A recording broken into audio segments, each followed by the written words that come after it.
You kind of got that weird thing going on with the weather where you're like, it's raining, because I was going to do everything here from the window and have this window talk time, and then the sun just kind of came up in the sky, got bluey, if that's even a word. We can take it outside. I got the hoodie on, I can handle it. The rain subsided because we're not weatherproof with a lot of the gear that we are using, and that's what I'm here to talk to you about today, gear.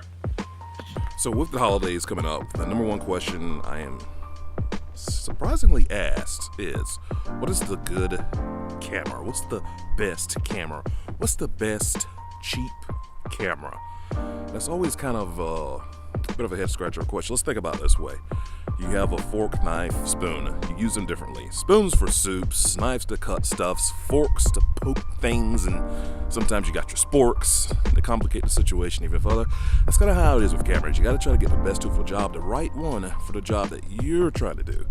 We'll say this over and over if you ask anybody who deals with cameras a good bit. However, the best cheap camera, I still kind of have an answer if you're talking about doing photography and videography, and it's the camera that has been a lot of people's first camera, and a camera line that's been going strong since probably like 2010, and it's exactly what I'm recording on right this moment.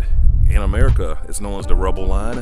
I think parts of Asia, KISS, Japan, I think, and it can also just have a D follow it, like so many camera numbers in other parts of the world.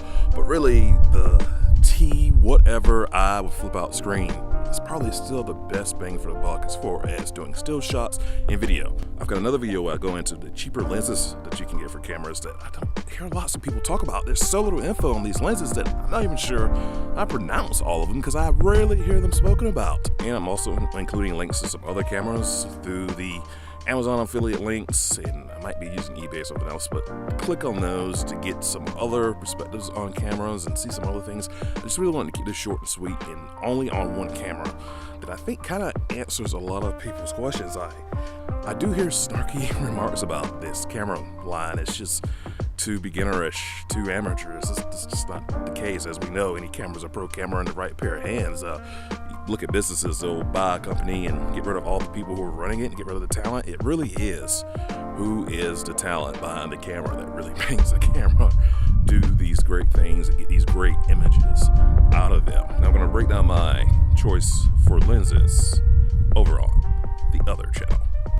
All right, I'm Yeager from Carolina's Photography, the home of those other photography tips and tricks.